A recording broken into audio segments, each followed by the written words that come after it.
The teachers unions think they own your kids. This is a spiritual battle, and they just want to march this country towards socialism. I was questioned up and down on where I go to church, what I read, how often, and I said, I'm a PE teacher. I'll never let a boy in my girls' locker room. And then when you refuse to do so, you're fired. We actually got a hold of the NEA's agenda. I just want to flat out show the document. There's not an ounce about literacy or math. A new issue of business that they're passing is to oppose immigration and customs enforcement, fight against ICE. You'll see that they actually provide training for politicians that are part of the Democratic Party. They said they're going to pass a resolution to call any move to dismantle the Department of Education racist. I don't think parents are aware of the fact that teachers are put through a test that forces them to ideologically comply with very left-wing policies. Teachers should not be agreeing with these policies.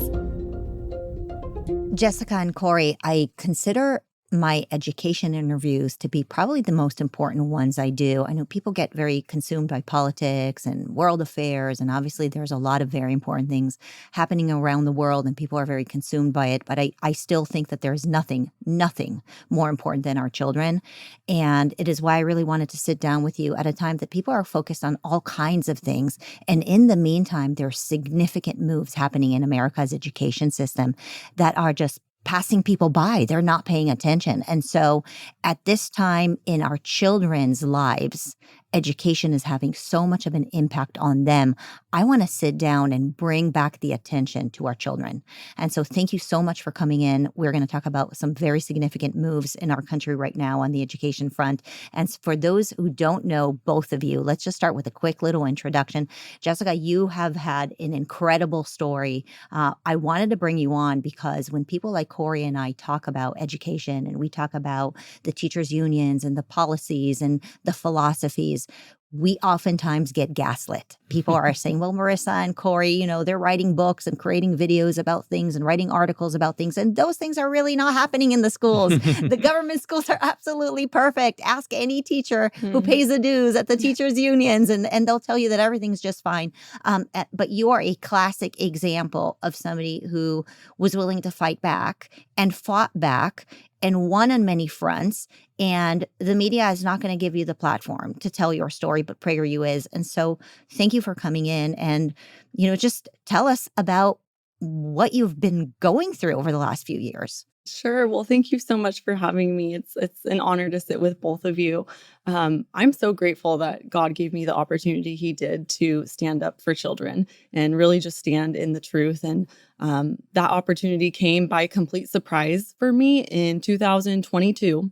I was escorted out of my class by one of the administrators, walked into the principal's office. There, my assistant superintendent sat to let me know that students had found my social media, found my outspoken Christian conservative views, and they were going to have to put me under investigation and decide what to do with me next. And they asked me to leave campus right then and there for my safety.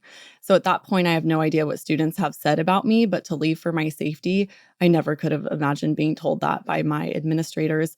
But I did that, and the school district then placed these directives on me, these transgender directives, because again, they figured out from my beliefs that I am not for pushing transgender ideology on children. I'm not for pushing anything LGBTQ. I don't believe that belongs in the classroom. And they found that to be an issue. And I learned that through these directives. And essentially they said, the only way you can come back to work, even though I'm a tenured teacher, by the way, with union representation sitting next to me in all of these meetings, the only way I could come back to work and keep my job was if I referred to students by their preferred pronouns, withheld that information from parents, which I clarified with them, are you asking me to potentially lie to a parent? And they said yes, for student safety and privacy. And thirdly, they said I would have to refrain from posting about God or the Bible on my personal social media, just in case students ever looked me up on social media again and could potentially be offended by my personal views. And so I knew I had a huge decision to make. I wasn't just going to agree to these things and become some sort of robot of theirs on campus doing whatever they wanted me to do. So I actually went off on stress leave to determine what do I do here? I have a huge decision to make, and it could be potentially a decision that affects the state and the nation in how I choose to respond. And so really God clearly led me to call it out and simply say, no, I cannot and will not comply with these transgender directives you're putting on me. It would go against my Christian religion, and I have religious liberty and I have freedom of speech. And so they put me through an accommodation meeting to see if and how they could accommodate my religious beliefs, in their words. I was questioned up and down on where I go to church, what I read, how often, where in the Bible it says that I shouldn't respect students' pronouns. And at the end of that meeting, they said, is there anything else we need to know about that you can't do in your position because of your faith? And I said, you know what? I'm in a unique position. I'm a PE teacher, so I also oversee a girls' locker room. So I'm just going to get a little ahead of the game and let you know I'll never let a boy in my girls' locker room. And they said, we have a whole other issue with you then because you have to. So a week later, they sent me essentially my termination packet via email and said, we cannot accommodate your religious beliefs. Therefore, we're releasing you from employment. The reason your story is so significant, not only because it was in Southern California and people accept that California is lost, but you're in an area where I always thought that there are actually many Christians and conservatives who send their kids to those government schools. And here you are, a PE instructor, which is really where this transgender religion hits hard, right? Telling you that you have to allow a boy in a girl's locker room and that you have to be responsible and endorse that kind of behavior, that kind of danger that young girls are going to be placed in. And then when you refuse to do so, you're fired. I mean, this is very significant, especially because of the role that you played there. And so what ended up happening? You sued them. Do you feel like you won? I do. So we sued Harupa Unified School District in May of 2023, and a whole year later, in May of 2024, we came to a settlement victory of $360,000. I had been fired for a year. My salary was almost $90,000, so I came out with 3 times what they owed me. But for me, it wasn't about the money or what I was going to get out of the lawsuit. My prayer the whole time was, Lord, send a message to the nation, send a message to teachers. Like, teachers should not be agreeing with these policies. But as you mentioned, Marissa, there are a lot of Christians in SoCal. There are a lot of Christian teachers. But the problem is largely in the Christian community that there's a cowardice spirit, and Christians don't want to take a stand for what they know in their heart is right, because they don't want the cost that comes with it. But a true stand that makes a difference and that God will use in a way that will blow your mind will cost you. But for me, I have found gain on the other side. There was an initial cost, but I found nothing but gain on the other side. And I just want to encourage every teacher who does have conservative values, does hold a Christian belief, or any other religion for that matter, that just believes in common sense, right? In good versus evil, wrong versus right. To push back, and again, to not cower to these policies. I mean, I'm glad that you mentioned that it's really not just a Christian issue. I think that most parents recognize that they don't want their little daughters showering with men in the same locker room. Most parents realize that they don't want their children to compete in women's sports against men, right? And I think this is so much beyond religion. It's really common sense. I think that maybe your religion is what gave you the conviction to fight back and give you the courage, because boy, do I know it takes a lot of courage to fight against the unions and to fight against this, big gender affirming care, new religion that has come our way. But really, this has become an issue for all parents. And like you said, most people rely on others to do the fighting for them, or they wait for things to be too late. And you did not let that happen. And so, we're really proud of you and really, really appreciate what you're doing. We'll talk a little bit more about the role of the unions and how they pressured you to remain part of the behemoth. But Corey, I can't talk about the unions without thinking about you, because you're the chief villain of you've dedicated a book to Randi Weingarten. That's right. She never sent it back to me. She didn't endorse it, but President Trump endorsed the book, and Senator Ted Cruz from my home state of Texas, he on the back says, you can ruin Randy Weingarten's day by reading this book. And the reason I dedicated it to her is because she inadvertently did more to advance school choice and homeschooling than anyone could have ever imagined. They fought to keep the schools closed, and that revealed to parents what was happening in the classroom. And those parents pushed for school choice policies. We've had 17 states go all in on school choice in the past 4 years alone. We're winning so much, I'm almost getting tired of winning, Marissa, but we're not done yet. We have to get California and New York along at some point. But I just want to point out, Jessica, she's on the right side of history here. She's on the right side of an 80-20 issue. Most people don't want boys playing in girls' sports. This is a not a radical idea, but the problem is we have radicals who have infiltrated the government-run school system that make her feel like she's an outlier. Yep. And so when she fought back, I'm glad she did and stood up for her own values. We need more teachers to do this, and they can in other ways. You don't always have to bring a lawsuit. We had a 2018 Supreme Court decision that a lot of teachers don't remember, but it's the Janus decision because they're doing their everyday work. They're hard at work. They're teaching class and dealing with the students. And there's this Janus decision at the Supreme Court that allows every teacher and public employee to opt out of their union dues, and they can't be penalized for doing so. It can't be used as a condition of employment.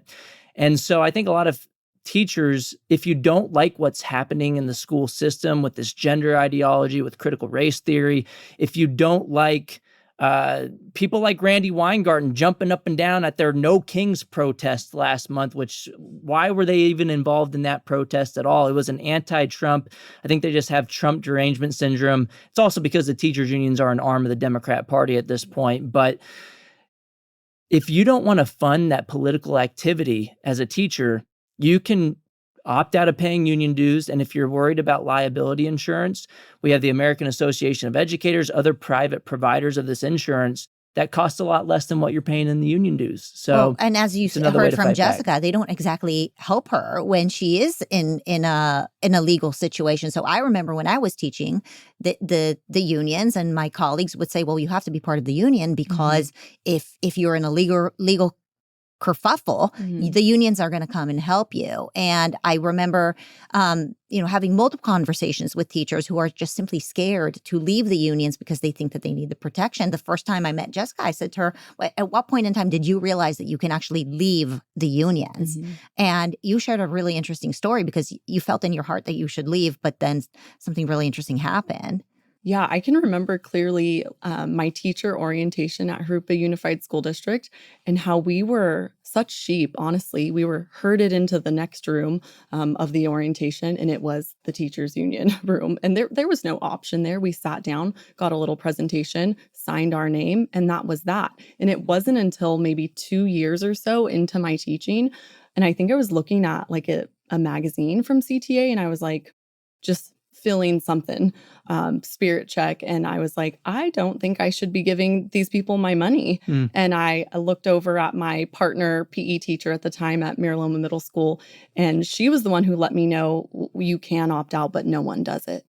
And I'm like, wait, what? And she's like, oh yeah, no one does it. Like you'll be outcast, you'll be bullied, but you can do it. And so I was kind of like, well, I'm going to do it, even though I was definitely scared and not who I am today, but I attempted it and I maybe submitted an email first. And that's when they gave me a call. And that call was just all about how I would go unprotected and it would be a very bad decision to make. And I really need to reconsider this. And so I absolutely was scared after that phone call and kept my representation. However, I do believe things happen for a reason because then 4 years later, I find myself in that position where I needed them and they were not there for me, all because of my Christian conservative views not coming into alignment with the district's transgender policies. And if you look at the California Teachers Association's X account right now, their profile picture is the trans flag, basically. So maybe even just looking at that, it's like, do I want to fund this kind of activism? Why can't they just focus on math, reading, and writing? I don't know. Why do they have to get involved with gender ideology in the classroom? So, the teachers unions, they make the teachers look bad at a national level. When you see Randy Weingarten jumping up and down on the podium, looks like she has a little trampoline behind the podium. Becky Pringle doing the same thing, all the things, just screaming the entire time. She was at her leadership summit recently, like a month ago, where she was just yelling at the top of her lungs. And I shared these videos on X, and it's like, do you want this person raising your kids? Do you want them teaching your children how to behave? Do you want them teaching the leaders of the school system how to lead others? I don't think so. It's free advertising for school choice. It's free advertising for homeschooling. But the teachers unions, they also push for policies that not only hurt parents and kids, they keep secrets from parents. They try to make you keep secrets from parents. They fight against school choice. They want to lock poor kids in their failing government failure factories that we call public schools. And they also push, whenever they get more money, they don't put it into the classroom. They push for hiring more Democrat foot soldiers to push for their political agenda.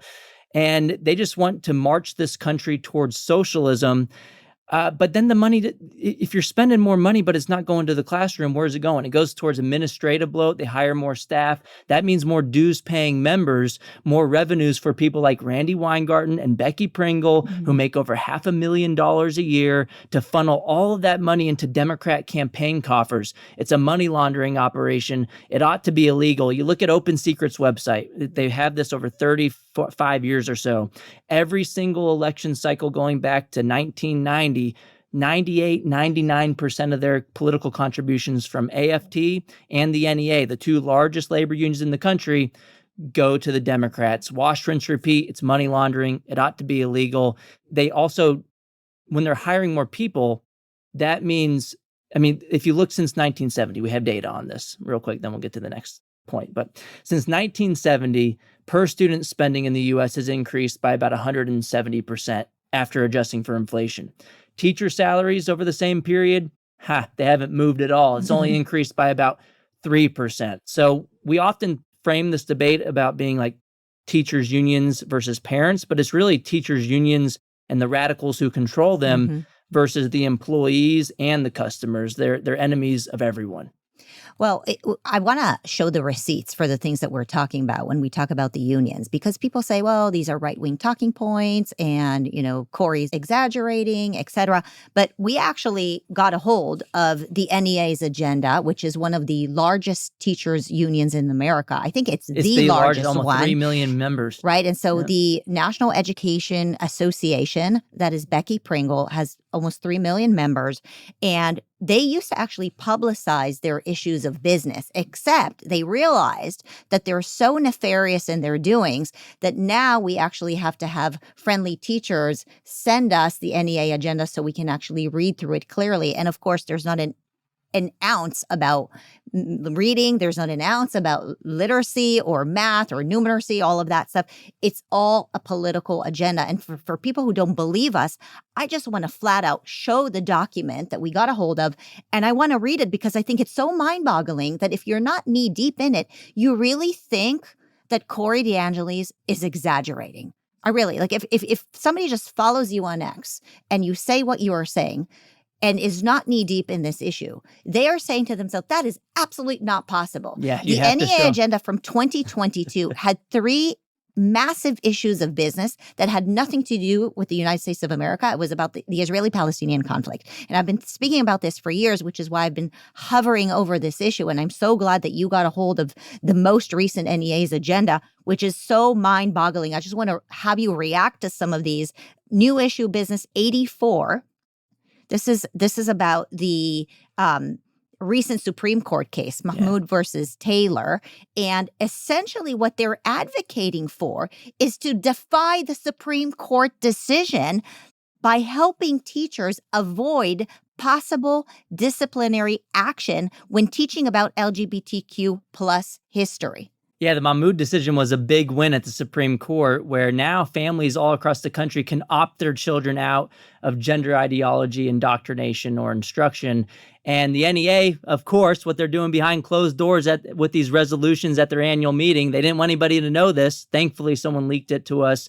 And they passed this resolution to basically spend over $200,000 to coach educators on how to get around this new Supreme Court ruling. They think they own your kids. This is a spiritual battle of sorts for them. They think the government should be in charge of everybody else's children. And they want to wedge themselves between parents and kids. They want to subvert the will of parents. Parents aren't going to let that happen because they care about their children more than anybody else. But it's so insane. None of these resolutions had anything to do with educating kids. Why do you think our test scores are in the tank? Only about a quarter of kids are proficient in math, despite us spending about $20,000 per student per year, which is about 50 to 60% higher than average private school tuition in this country. I mean, you had other resolutions where they basically misspelled the word fascism. They spelled it FACISM, fascism. I don't even know what that is. But it was a resolution to basically spend thousands of dollars. They were going to make this decision to call Trump a fascist. Oh, this is really important work that they're doing. And they're going to take down fascism by spending only a few $1,000s. I mean, it's all just political posturing. They have Trump derangement syndrome. They don't care about the kids' education. They just want to brainwash them into becoming Democrat foot soldiers who vote for big government policy once they graduate from high school. And we're seeing that in New York City right now with the Democrat primary winner, Mamdani, who went to private school himself. He went to a kindergarten. He went to a school where the kindergarten tuition is over $66,000 for kindergarten. Goes up from there, and he opposes school choice for others, obviously. He is an out-and-out proud socialist. He won the primary. Why do you think this happened? We have kids going through the government school system learning that big government's the solution to all of their problems. It's not, but you have people telling them these things for 13 years of their lives, for 7 hours a day. Vodi Bakum said it best. We cannot continue to send our children to Caesar for their education and be surprised when they come home as Romans. Well, Right. the good news is, hopefully, a lot of parents who didn't know this was going on before, they're not surprised anymore. They're homeschooling their kids, which that number has basically doubled the homeschooling population since 2019. So this is why I thank Randi Weingarten and Becky Pringle for doing all this stupidity on stage, because some people are waking up and they're saying, no way, I'm not sending my kid to that person. I care about my kid, and I'm going to do everything I can to afford to do an alternative. And if I can't, I'm going to fight for the money to follow the child, to have school choice. Because even if you give us half, give us $10,000 instead of the $20,000 we're spending in the government schools, you'll save taxpayer money, and you're going to give a lot of families who didn't have choice before much more opportunities than they had. And I'm just so thankful that in the past 4 years, we've had more advancement on school choice than in the preceding 4 decades. Completely agreed. I want to go into some more issues of business that the NEA has been pushing, because it is very significant, and I think there are still millions of parents who do not know what is about to hit their schools. And so, another example of a new issue of business that they're passing is to oppose immigration and customs enforcement. And so, again, fight against ICE. Again, oppose ICE. Insubordination against government decisions. I received a letter through one of my local friends in Los Angeles from I believe it was a head of a school, who sent a letter to all the parents saying, don't worry, we're going to oppose the fascist. I think she did actually spell it correctly. She must have had spell check, but the Must have fascist went to a Donald private Trump. school. She must have been homeschooled. Maybe, or she used spell check. They're calling Donald Trump an authoritarian in issue of Business 58. I mean, these are all things that they've passed. Meanwhile, they're passing additional resolutions to continue with DEI type of stuff. I want to mention that the word DEI is used less now. It's just they have found a way to still push DEI with new terms because they know that we as parents don't like it. Now they'll find a new term for it. And so they move the goalpost every step of the way. It's like a game of whack-a-mole, and it never stops. Exactly. When they figure out that they can't do CRT or DEI, they'll call it SEL. They'll call it social emotional learning. And we have undercover video from Accuracy in Media. They've gone into public school districts, even in red states where they've banned CRT, and the public school administrators are admitting on camera they don't know they're being recorded, but they're saying, these bans don't really do anything. We just do whatever we want. That doesn't mean we shouldn't ban these concepts. It's a step in the right direction. It just means we also need an escape valve. We need school choice too, that if you get a whiff of this happening, and parents, you need to be talking to your children about what's happening at school. And if they're saying that something isn't right, or if your child seems more anxious than usual and they're not happy for some reason, maybe you should yank that kid out of the system. You shouldn't have to prove to a judge or anybody. You shouldn't have to explain yourself as to why you want to pull your kid out of the school system, and you should be able to go somewhere else. So, I mean, these business items are ridiculous. Why are they getting into the immigration debate? When Trump beat Kamala Harris by wide margins on the immigration issue and on the education issue, the Atlas Intel polling showed a Republican Trump beating Kamala Harris on education. Democrats have had a decades-long double-digit advantage on education because they were seen as the party that was just going to throw more money at the problem, and that was supposedly a good thing. I think more people are starting to understand that no, education in this discussion is more about who's going to protect my right as a parent to direct the upbringing of my child. And I think Trump won the parent vote by 9 points in November. So I tried to put two and two together, and I was like, why would they have an incentive? I think they just have Trump derangement syndrome. They're so aligned with the Democrat Party. Becky Pringle is an at-large member of the Democrat National Committee. Randy Weingarten just left her post after 23 years at the DNC. Nobody knew this. Marissa, nobody knew this. I was talking to all my friends. When the New York Times reported that she left after 23 years, they acted like it was, not a big deal, that everybody kind of knew that this was happening, but nobody did. And it just proves that the media is also another arm of the Democrat Party. They're in bed with the teachers' unions, just like the Democrats. And Randy was also on their rules committee since 2009. She was also forced out after I think she was trying to pull the party even further left. But the only thing that I could put together was that if you have more illegal immigration in this country, public schools are funded based on enrollment. Whether that student is here legally or illegally, they get more funding. And it's even worse than that. In a lot of states, in their funding formulas, if you have a student that doesn't speak English, you get even more money.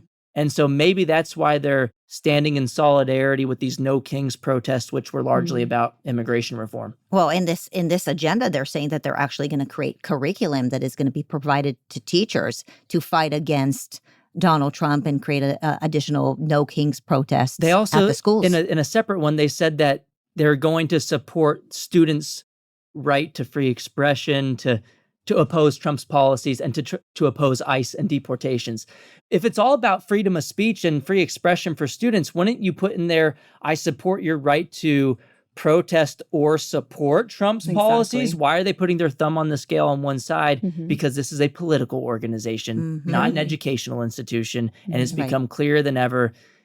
And one last thing is they started to make these things private because they're like cockroaches. They scurry when you put sunlight on them, which is usually the best disinfectant. But in 2019, they had a business item that they defeated to rededicate themselves to being about learning. So they passed all this crazy stuff about immigration and anti-Trump stuff, but in 2019 they defeated a business item that was going to be to rededicate themselves to being about kids. Well, and then their teacher of the year this year, this was public. This was a lady from Pennsylvania. Crosson was her last name.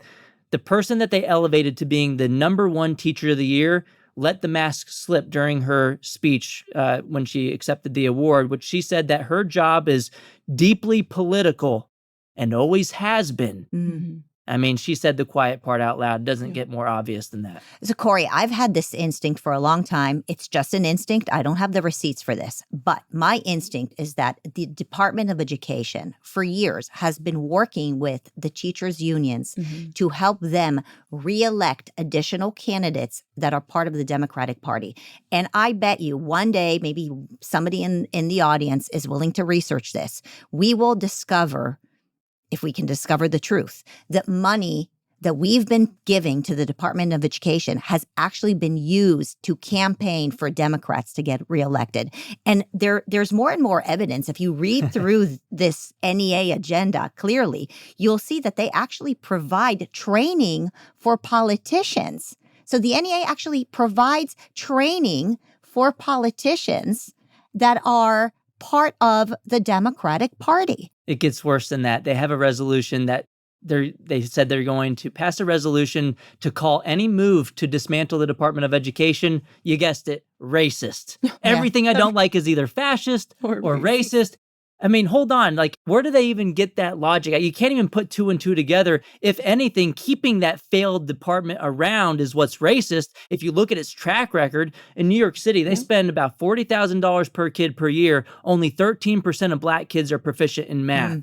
These are discriminatory failure factories. They discriminate on the basis of zip code. They trap poor, low-income minority kids in failing institutions year after year, generation after generation, and those families should not have to wait any longer. And if you abolish the department, the funding's not going away. Trump has made this clear. Linda McMahon has made this clear. The funding would be block granted back to the states. You'd have more money for the classroom. You'd have more money for education. You wouldn't be wasting it on useless bureaucrats thousands of miles away in Washington, D.C. Okay, I'm sure you're sick of talking about the NEA, but I have one more question from this agenda because it is so mind-boggling to me, and I feel like there is some very interesting story that you probably know about here, and then we'll move on about how we actually dismantle these teachers' unions.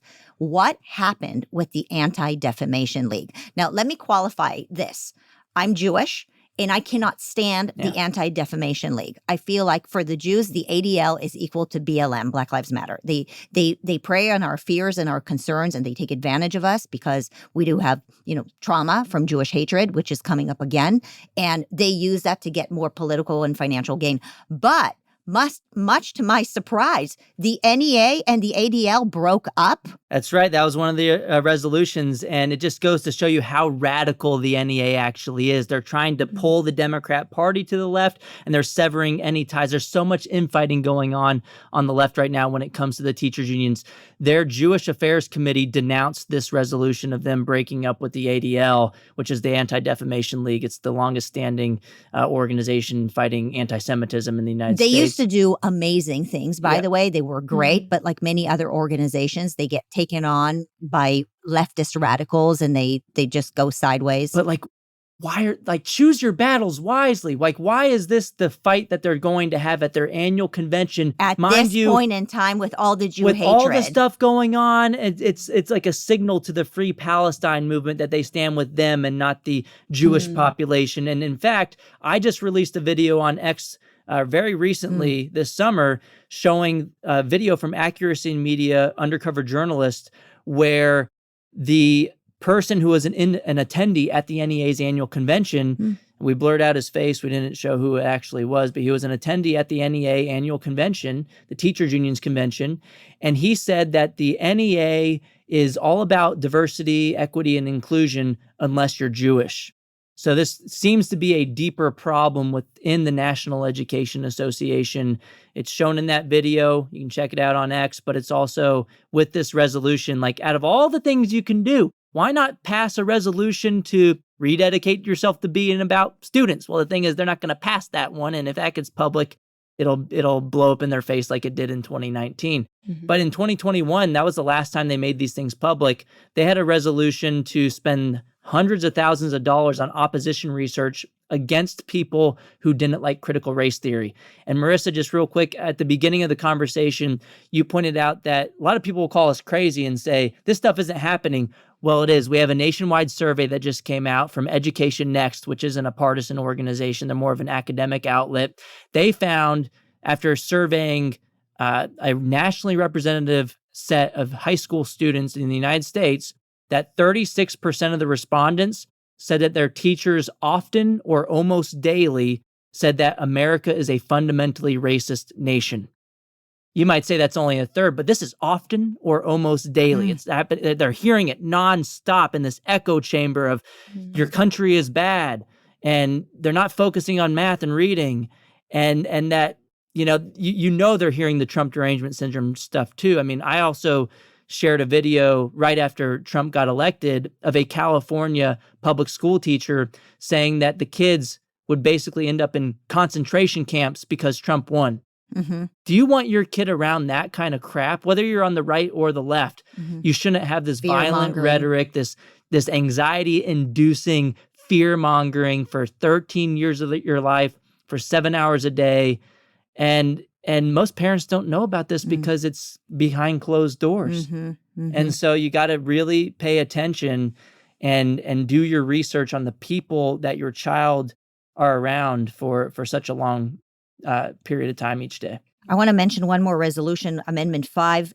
Very bizarre. It was very long. It was actually the longest amendment within this document, and that has to do with new Arab American education reports and studies to recognize Arab American educators as role models, train and address alarming level of discrimination and bullying against Arab Americans, driving systemic changes in education to support American Arab studies. People can look it up. I just want to draw attention to it. I don't understand Where's their what it is. Where's their Jewish support? Well, they just broke up with the ADL. Yeah, so they break up with the ADL in one resolution, and then they voice their support in a separate resolution for Arab populations. You can see that they're taking a clear side here, and this is something that kind of I alluded to a second ago, is that they're always putting their thumb on the scale one way or the other on these hot button issues when they have no business being involved in any of these issues at all. But this is another reason why we need to revoke the federal charter of the NEA.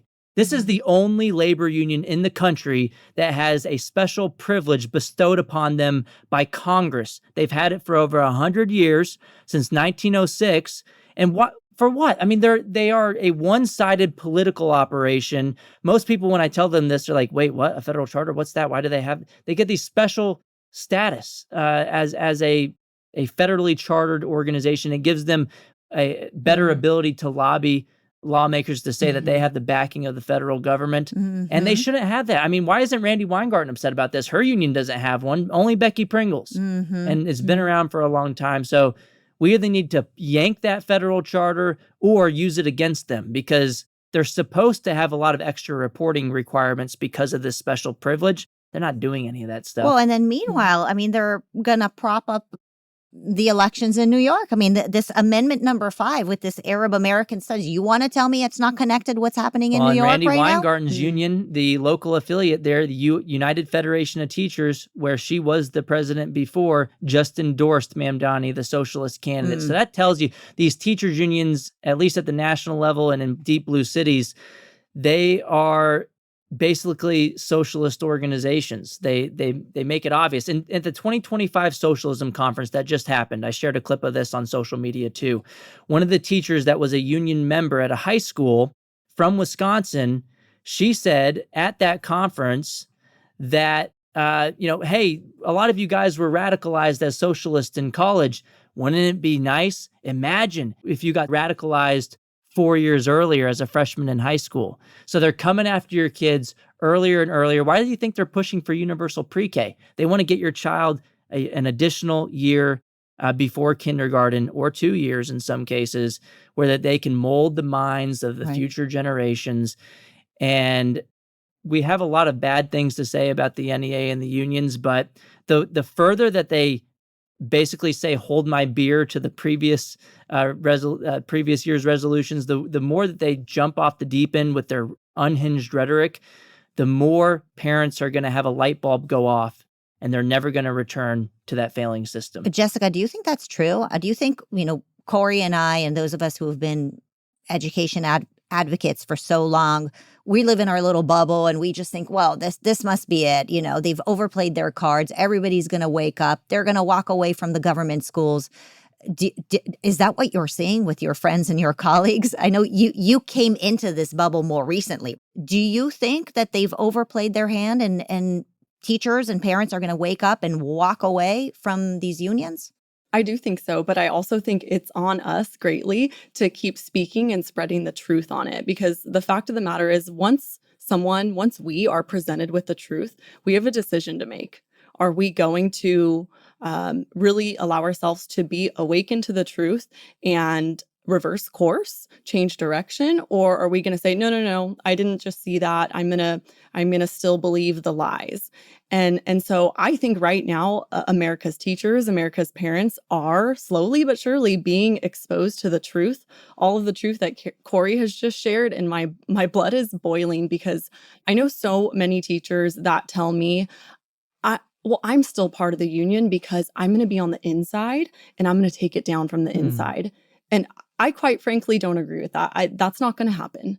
The way that we take out the teachers union is you leave it, and we need to leave it in mass numbers. But again, that's not going to happen until teachers know the truth, which is why I'm so grateful we're sitting here sharing it. And now it needs to get to every teacher. So they have to make a decision. So she alluded to the problem earlier, saying that like some of your friends within the school system, they're afraid to basically leave the union because there's retaliation, right? There's bullying tactics in the schools. And I think we saw the same kind of coordination problem with the parental rights movement. Before COVID, parents thought if they went to the school board meeting, their kids were going to get the short end of the stick, and that people were going to pick on their children at school, or they were just going to be neglected in the classroom if they were to do that. But then you had groups like Moms for Liberty, Yeah, Tiffany Justice, bless Tiffany her. and Tina doing great work. And that gave parents the ability to lock arms and have a support group of a sort. And social media does this too, right? You have little groups within different social media outlets and apps, and you can have your crew basically. And when you know that you have someone backing you up and that you're on the right side of history, it's easier to fight back. So with Moms for Liberty, maybe you could take that, Jessica, and make a Teachers for Liberty and fight the unions from both sides, not just parents versus teachers unions, and then the teachers trying to figure out how to coordinate. I think there needs to be some sort of bubbling up here, or a group formed to coordinate and to lock arms and say, you know what, if we all opt out, you're the one that's going to be humiliated, not us. Well, it's interesting you mentioned leaving the unions. So in Wisconsin, when they passed Act 10, it happened in 2011, when we just started PragerU, a total coincidence, the exact same month I started working at PragerU, and we started developing this organization. When Scott Walker actually did not allow for the public sector union bargaining, we saw an unbelievable retreat from the unions. I think the union status went down by half at least, and their budget went down by way more than half. And so it does show you that the teachers do have the power, right? When the teachers realize that they shouldn't be part of that organization and they move away. And actually, I was following the test scores and how the kids were doing in Wisconsin in the following years after the unions had less power. And guess what? Who did better in math and literacy when the unions were taken out of the picture during those few years? Now, they were not entirely eliminated, but the less power the unions have, the better the students performed in math and literacy. Look it up. Yeah, I believe it. I constantly call to just abolish the public sector teachers unions. I mean, FDR even understood the problems. Can it legally be done, though? See, and I don't know. You would probably need a filibuster-proof majority in Congress to do it. You don't have enough Democrats that would come along. Even some squishy Republicans would probably have an issue with it. So I think the next best thing is what you're talking about with a mass exodus from the teachers union, and also a mass exodus with parents pulling their kids. You'll defund the unions in different ways, and it creates kind of this feedback loop where maybe the unions, they'll still exist, but they'll operate more like private sector unions. Like private sector unions aren't a problem because, well, you can vote with your feet somewhere else. And then, if they push for the wrong policies, they're basically out of luck, and the employer is going to have to change things, or the employees are going to have to lose their job. But when you have the public sector unions, you don't have that feedback mechanism. So if you have teacher exodus, student exodus, we could reform the unions and make them not as crazy. Maybe, and there are some places that have better unions than others. The more local ones. Right? So the more local ones than the national ones, the red state ones maybe less bad than the blue state ones. I mean, you don't see the unions in, I don't know, Indiana doing the same things as the ones in Illinois next door. The Chicago teachers unions, they've gone off the rails. Stacey Davis Gates, she just went viral in a video at the City Club of Chicago the other day where she said that their union owns the children. And I'm not even taking that out of context. You can play the clip. She basically just says, everybody says that Chicago teachers unions think that we own their kids. And she goes, we do. We do. And repeats it. So they really think that they know better than parents. They think that Parents don't have the right to choose an education. And guess what? Stacey Davis Gates is a hypocrite. She hates school choice. She called it racist a couple of years ago. And then last year we found out she's sending her own kid to a Catholic private school. I don't blame her for that, but don't pull the ladder up from behind yourself and then fight against less advantaged families having the same kind of opportunity. But they tweeted out that it was racist to reopen schools in Chicago. They had a board member vacationing in Puerto Rico. That's how they cheapen real words, real significant words. Exactly. And racism is a very significant problem, but now they cheapen the word because they use it for everything. ICE is racist, right? I hope for a lot of people it's lost its power when it's useless like that. When it's useless. It should, it's a word that should be used in the right context. But the thing is, the unions they use it as a hammer against any policy they don't like. School choice is racist. Reopening schools is racist.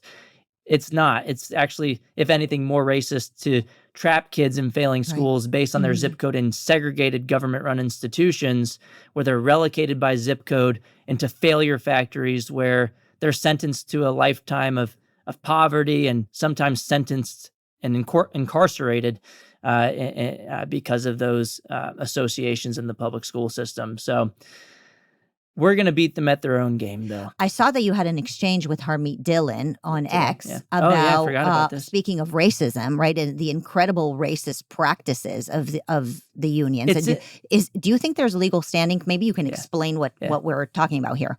Yeah, there's inherent racism in the founding documents, the Constitution and the bylaws of the largest teachers union in the country, the National Education Association. This is Becky Pringle's union.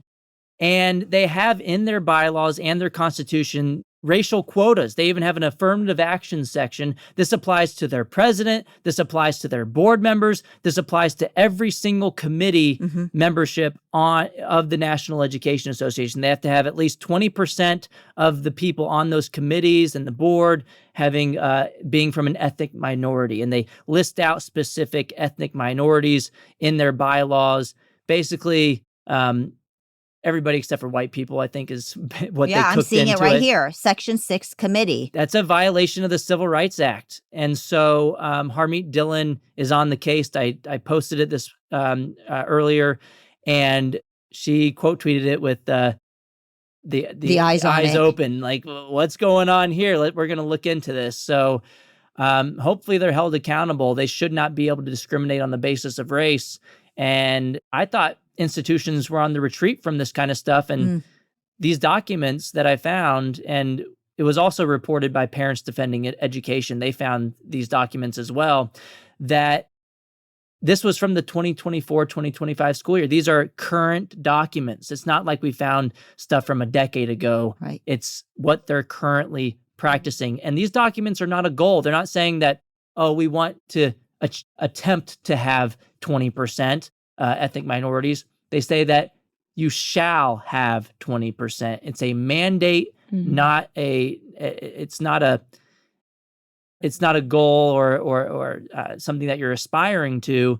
It is what you have to do at that union. And so we'll see what happens, but there's got to be repercussions for this. You can't discriminate on the basis of race.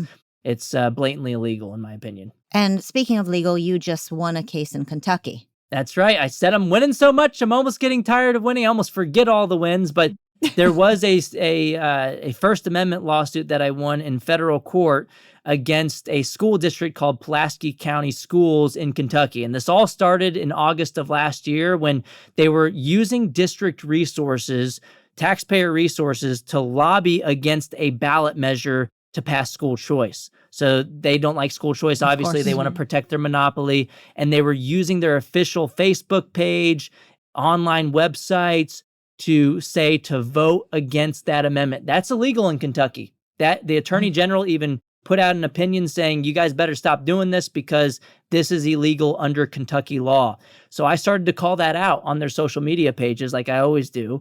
And they blocked me. And they also deleted my comments, and they also started to restrict comments after they were getting ratioed on social media.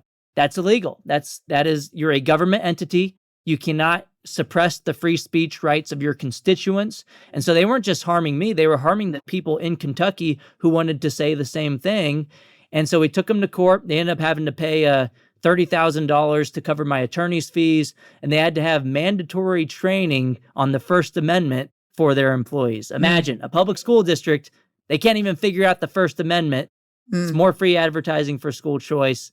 But it just goes to show you, we can't just fight these battles in the legislature or in Congress. You have to hit them at the flanks too. You have to hold them accountable when they're putting their thumb on the scale in one direction, when they're cheating the system, when they're breaking the law.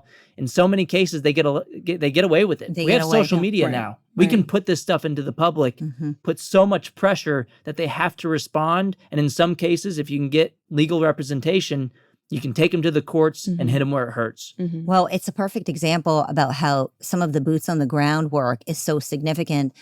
There's a test that I now started to call the Jessica test in California. I personally call it the Jessica test because I am confident that it was developed after the incredibly courageous act that she had taken when she decided to protect young children and their innocence in the locker rooms.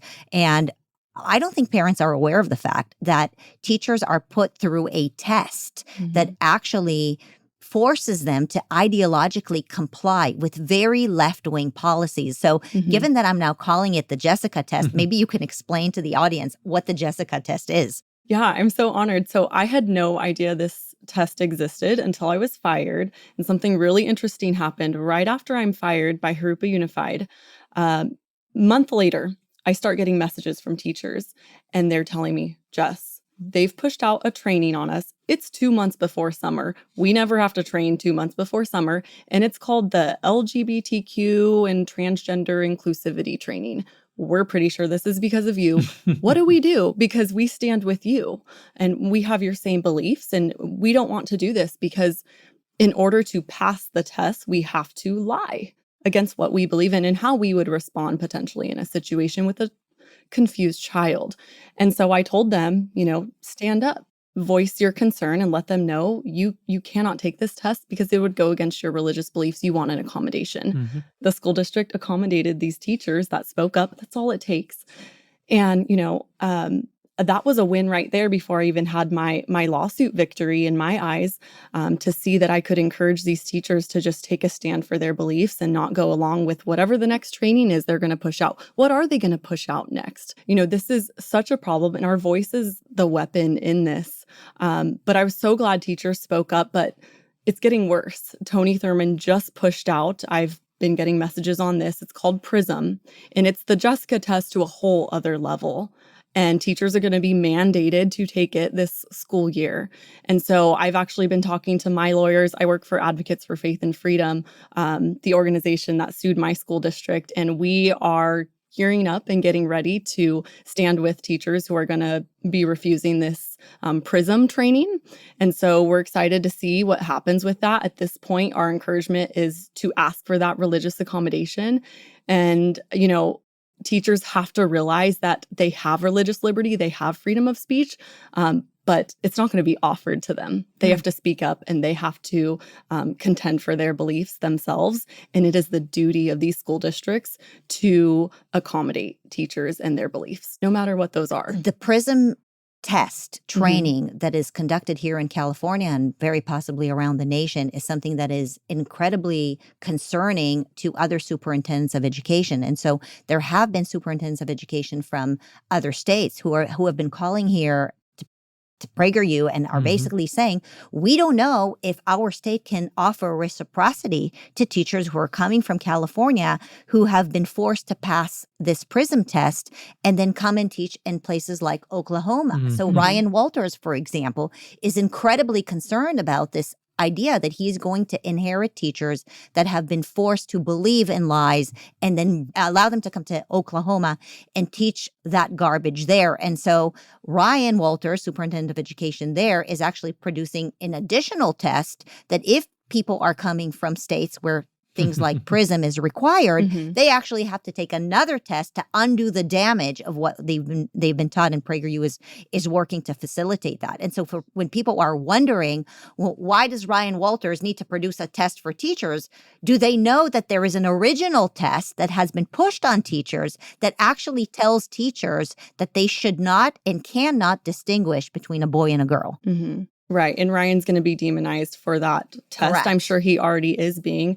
But, your point exactly. People need to realize that that is what he had to do because of what California has done and because of how California has attempted to brainwash teachers into this line of thinking where you only belong if you go along with a child's gender confusion. And if you have any question against it, then you're fired, you're canceled. Right. And Oklahoma stands completely against that. And just like with homeschooling, when you first start that process, you have to unschool yourself and your children. And so that's essentially what Ryan is doing. He has to do a little bit of unschooling on the teachers coming in from other states because it's horrific what our education system The has become irony here. is they're calling Ryan Walters an extremist, but the extremism is actually in this PRISM test that he's trying to undo the damage of so that when the teachers make it to the classrooms, they themselves are no longer teaching these extremist, bizarre, no common sense policies in classrooms.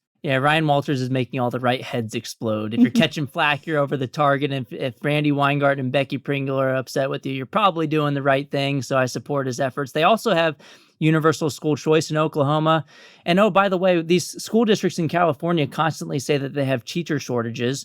So if you have enough of these teachers opt out of this test, it should force them to change because if they already don't have enough teachers, if you get a certain number, I don't know what that number is, but if you reach escape velocity and pressure them to change, I think that's the way to do it. I'm glad that you're talking to your friends within the school system, telling them what they should be doing. That's how you get the school district to respond and actually listen to you and try to backpedal on some of these things.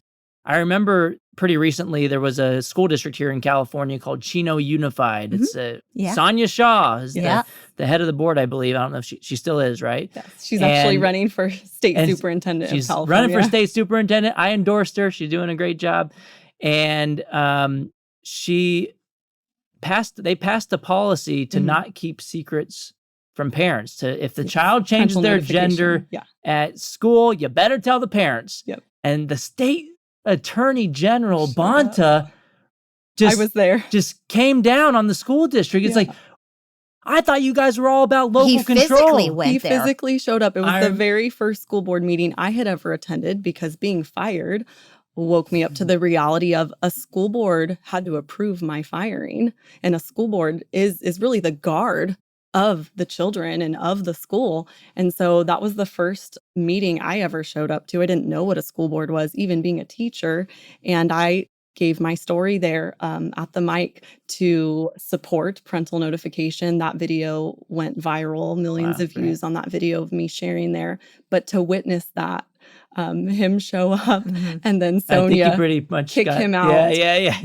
She showed him... She showed him who's boss. This is in Sacramento, I think she said. Yeah, right. But yeah, I'm on Liberty Justice Center's board, and we represented Chino Unified in that case. Yeah. And we also were involved with the Janus decision that went to the Supreme Court that now teachers can Rebecca opt out. Friedrichs was very involved, and she's also a Californian. And so I want to mention, we know people across the nation say when bad things happen in California, we deserve it because we're allowing for it to happen. We are not allowing for it to happen. And I think the voices of people like Jessica and Rebecca Friedrichs and so many of us who have been fighting so hard, we know that if we give up California and we let go, so goes the nation. Right. And so it is harder to fight here, but the people who are here and are fighting are heroes. I myself will not say that I'm a hero, but I think the people like you who are boots on the ground, who are talking to other teachers, who are holding down the fort, when folks across the nation are saying, well, California just deserves it. No, there are millions of people here who don't agree with what we are experiencing. And that fight is so important. Don't give up. And a lot of the spotlight right now is on that Mahmoud v. Taylor decision out of Maryland because it went all the way to the Supreme Court. But there's another recent victory out of California from Encinitas School District that it's the same result, basically. Parents can opt their kids out of gender ideology instruction. They had My Shadow is Pink was basically the book in question. And parents won that case. It didn't go to the Supreme Court, so it didn't get as much fanfare. But I think that was actually a better decision. If you look at the Mahmoud decision, that was a victory dealt to parents based on if they disagreed with the content based on their religious convictions. I think that's a win. That's if you have content that is against your religious values, you should be able to opt out. But the case from California was a First Amendment case, that if you basically disagreed with it and that it went against your values, it was a form of compelled government speech. We have kids in compulsory government institutions through compulsory education laws. We're forced to fund these institutions. And so now, if parents disagree with the content for religious reasons or other reasons because it deeply is in conflict with your values, then you can opt out. So I think that is actually a more far-reaching case than the Mahmoud case out of Maryland. So California should get some more credit sometimes. And in San Juan Capistrano School District, I mean, it's one of the largest school districts probably in the country. I think it's number 10 in California. It's a very large school district, and they're doing wonderful things as well. We're working with them. And so California is not all gone, and the fight continues, and I think the fight is very significant. We're not letting an inch, not an inch. We just have to keep going. I don't want to leave this interview without talking about the significance of the partnership between the American Federation of Teachers, the AFT, Randy Weingarten, and OpenAI. I think parents need to be aware of the fact that ChatGPT and AFT and NewsGuard are now partnering. This is huge news, very significant news. I mean, you and I have been texting about it all week, and I was like, "Oh my gosh, this is pretty scary You stuff." sent me a screenshot. I'm like, "What? They're doing what now? They have their fingers in everything. Everything. Why does the American Federation of Teachers? Why are they getting involved in immigration policy? Why do they have all of these anti-Trump resolutions? And now they're getting involved in AI. You can kind of put two and two together. They might be afraid that AI is going to take their jobs away in the future. So they're going to get involved with these AI companies and make deals with them to continue to maintain their monopoly. Well, and my fear is the ideology. It's even worse. Yeah, that's even worse. So it's not just they're protecting their bottom line and looking out for themselves financially. They are socialists who want to control the minds of 50 million kids in public schools all across the country, and they want to train that AI to be aligned with their worldview and not somebody else's. And that is very dangerous. I think more people should be paying attention to this relationship and keep an eye on it. But Randy Weingarten and the AFT, they're not involved with OpenAI for altruistic reasons. Right. They have an ulterior motive. Yeah, absolutely. Well, I just a serious warning for parents to keep paying attention. And I know that people like you who've been in education realize that ultimately the best choice is either school choice or homeschooling, right? You decided to homeschool your little ones? Agreed. Yes. I have a 3, 5, and 7-year-old, and I'm so grateful for when this all happened for me, because it was when my oldest, it was time for her to start school. And I was already thinking as I was at work each day, what am I going to do? Because I've seen the inside of this. I don't want to send my daughter here. But also, how do I homeschool and be a public school teacher? And right when she turned 5, I get ripped out, go under investigation, and I just go home and start homeschooling and haven't stopped since. And what I tell parents now is to put your child in government education today is to gamble with their soul. I feel like that's the best way to put it. And it's because when the poison goes in, and they will be poisoned, sadly, in public school today, when it goes in, it takes, if you can get it out, it takes years. Because I've heard from parents whose children went down the path of transitioning because they were fed lies, by school administrators. And they told me, you know what, we held firm in the truth, and we did not call our child by, the opposite pronouns or the name they wanted. We held firm, and it still took a year and a half before we got our daughter back. But they wanted to, share that with me to encourage more parents out there to hold firm in the truth, because you can get your child back if they are sadly poisoned by the ideologies. But why even gamble? And who was it? Lenin, who said, "Give us your child for 4 years and they'll forever be a Bolshevik." This is what the unions are doing in the school system. They've infiltrated the schools. They figured out they don't even have to have their own kids anymore. They can use the school system to mold the minds of other people's children and change the direction of this country into their socialist worldview. It's insane, but a lot of people, if you hear the sound bites, have got into it for this reason. Not all teachers, a lot of great teachers, but the leaders of the unions are so corrupt, and they see this as their higher purpose to shift this country away from capitalism and into socialist failure. They say that real socialism has never been tried, but we've seen that experiment play over and over and over again, millions of deaths. And hopefully, when we have more school choice, these families will start to learn, and their kids will learn the true dark history of socialism instead of what they're teaching in some of the government school systems. Well, as you both say, it's a spiritual battle. It truly is. And I think it really takes the parents to fight and wake up and do everything that's possible. It is not a huge surprise to me that you found more courage once you started having children. I think there is an element to that just kicks in and makes you realize that it's more than a job when you're a teacher, but you're actually, these are someone's children. Yes, it's somebody's child that you're responsible for. What an incredible responsibility! Right. And this number, the settlement number of $360,000, keeps playing in my mind. I'm sure it has a certain level of meaning to you. It has a level of meaning to me. In Judaism, the number 360 is a very significant number. It's based on 36 and 18 means high life, and there was nothing more important in my life than my children. And so when you walked in this morning and you said to me the settlement was $360,000, I said, Jessica, wow, it just gave me goosebumps. Do you realize what that number means? And so I think that God just works in mysterious ways. He puts us in different places, and we just have to be willing to listen and serve. And we may not know what tomorrow is going to look like, but we know what's right and wrong. And we have to provide that to our children. And so bless you both for everything you're doing. I know the type of attacks that you've both experienced, but I hope that you get more love than attacks. And I know that the PragerU audience loves you very much and appreciates you very much. And we support you. And so bless you both, and just keep going. Keep going. You too, Marissa. Thank you so much for your support. Thank you.